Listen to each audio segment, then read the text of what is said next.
topik membedakan sifat senyawa polar dan non-polar dengan tujuan agar siswa dapat membedakan kelarutan dan titik didih senyawa polar atau non-polar.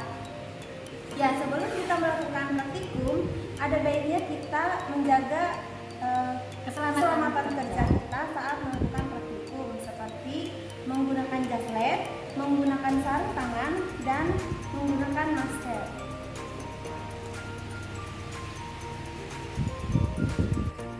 Adapun alat dan bahan yang akan kita gunakan pada praktikum kali ini yaitu ada termometer, pembakar bunsan, pemantik api, penjepit, ada tabung reaksi dan rak tabung reaksi, ada pipet tetes, gelas ukur, dan gelas kimia. Bahan yang kita gunakan pada hari ini yaitu air, etanol, minyak goreng, cuka, dan minyak tanah. Ya, langsung saja di sini kita akan melakukan percobaan yang pertama, yaitu tentang kelarutan senyawa. Nah, jadi yang pertama-tama kita akan memasukkan 2 ml cuka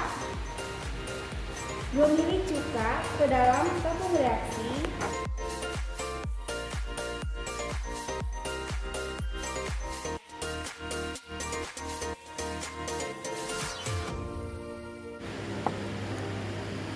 Selanjutnya ditambah dengan 1 ml etanol.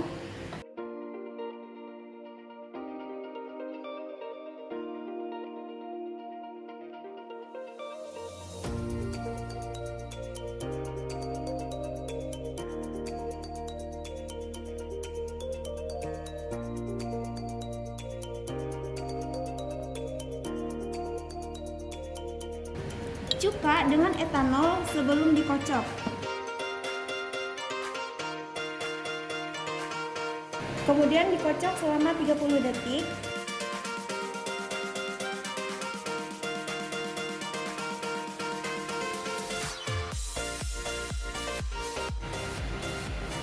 Ya, bisa diperhatikan ini hasil antara cuka dan etanol yang sudah dikocok selama 30 detik. Ya, kemudian langkah yang kedua, di mana etanol dimasukkan sebanyak 2 ml.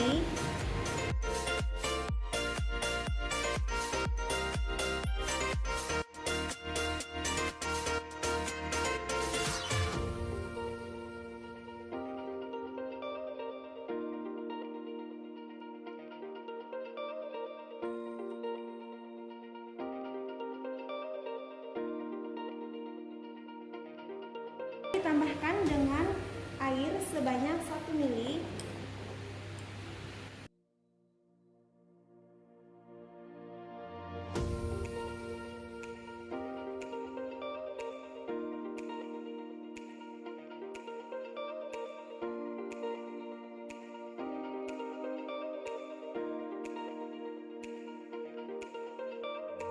Etanol dengan air yang sudah dimasukkan dan sebelum dikocok. Lalu dikocok selama 30 detik, bisa diperhatikan.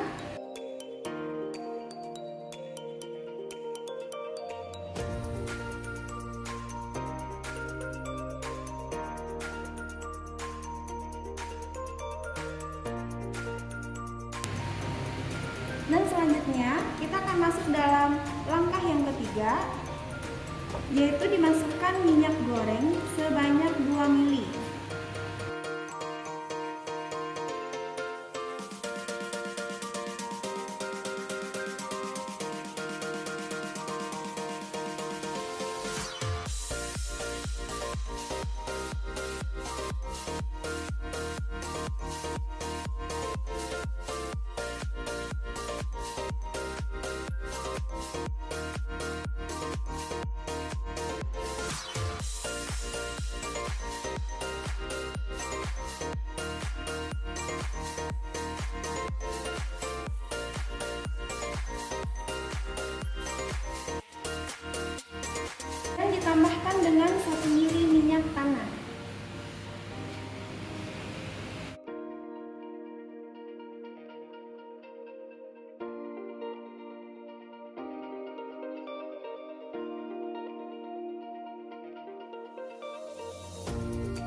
Ya, bisa adik-adik lihat.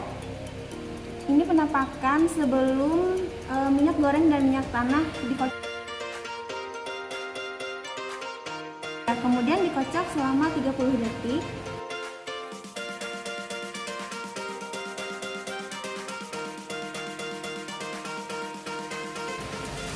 Dan ini hasilnya setelah dikocok selama 30 detik. Ya, selanjutnya kita akan masuk lagi dalam langkah yang keempat, yaitu dimasukkan 2 ml etanol.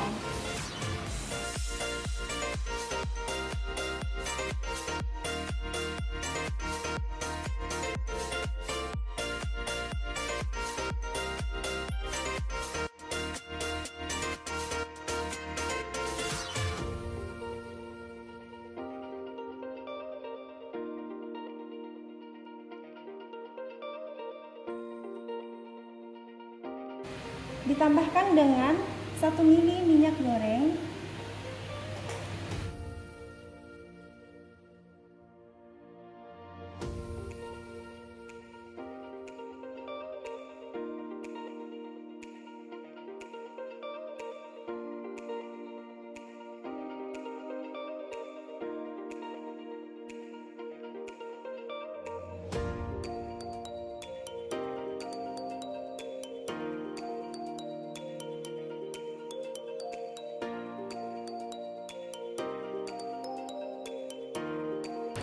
ya bisa adik-adik perhatikan kelarutan antara minyak goreng dan etanol sebelum dikocok dan sesudah dikocok.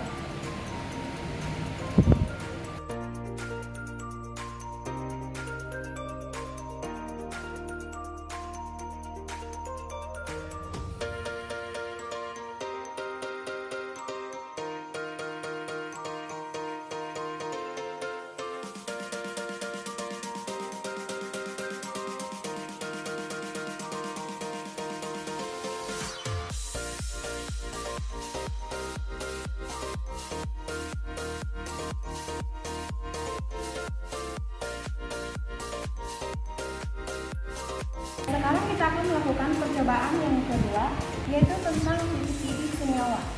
Contoh pertama yang akan dilakukan pada percobaan kedua kali ini yaitu menyiapkan 3 buah tabung reaksi yang sudah diberi label 1, 2, dan 3.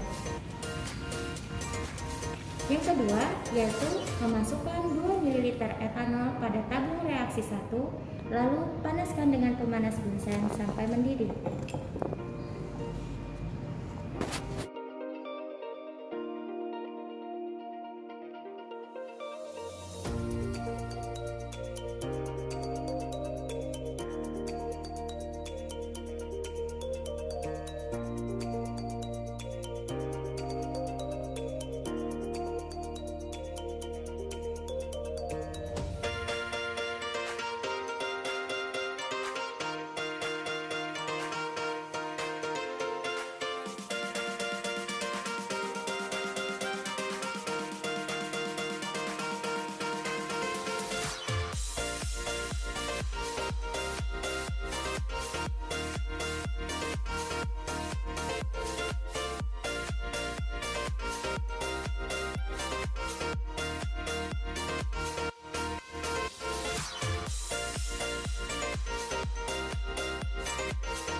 Setelah mendidih seperti ini, etanol diukur titik didihnya menggunakan termometer.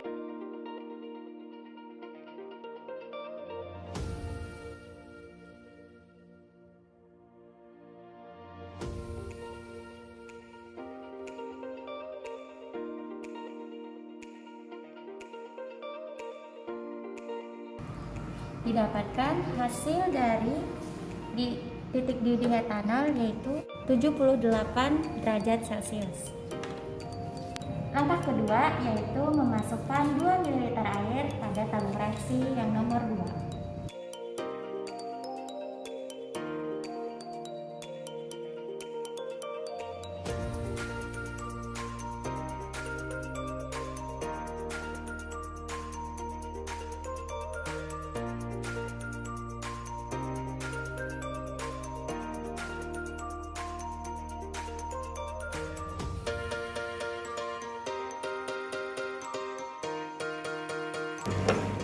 Kemudian panaskan dengan pemanas bunsen sampai mendidih. Setelah mendidih, ukur suhu titik didih senyawa dengan termometer.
Didapatkan suhu titik didih air yaitu 100 derajat Celcius. Langkah terakhir yaitu memasukkan 2 ml cuka pada tabung reaksi 3.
Didapatkan titik didih senyawa dari cuka yaitu 98 derajat Celcius. Nah, demikianlah adik-adik praktikum kita pada hari ini. Selanjutnya, buatlah data hasil pengamatan seperti format di bawah ini. Kemudian, jawab pertanyaan berikut. Jika diketahui air, cuka, dan etanol adalah senyawa polar, sedangkan minyak goreng, minyak tanah adalah senyawa non-polar, berdasarkan percobaan yang pertama yaitu campuran cuka terhadap etanol, maka apakah senyawa polar dapat larut dalam senyawa polar? Lalu, apakah senyawa non-polar dapat larut dalam senyawa polar? Jelaskan semua hasil pengamatanmu. Yang kedua, jika diketahui air, etanol, dan cuka adalah senyawa kovalent polar, maka bagaimanakah perbedaan titik didih ketiga senyawa tersebut, dan urutkanlah titik didih tersebut berdasarkan yang paling tinggi ke yang paling kecil. Jika titik didih senyawa dipengaruhi oleh struktur, ukuran, dan gaya antar molekul, jelaskan urutan kenaikan titik didih sesuai dengan berdasarkan ketiga hal tersebut. Ya, selanjutnya berdasarkan percobaan yang telah kita lakukan, silakan adik-adik menarik kesimpulan dari sifat-sifat senyawa kovalent polar dan non-polar. Sekian praktikum kita pada hari ini. Terima kasih dan sampai jumpa.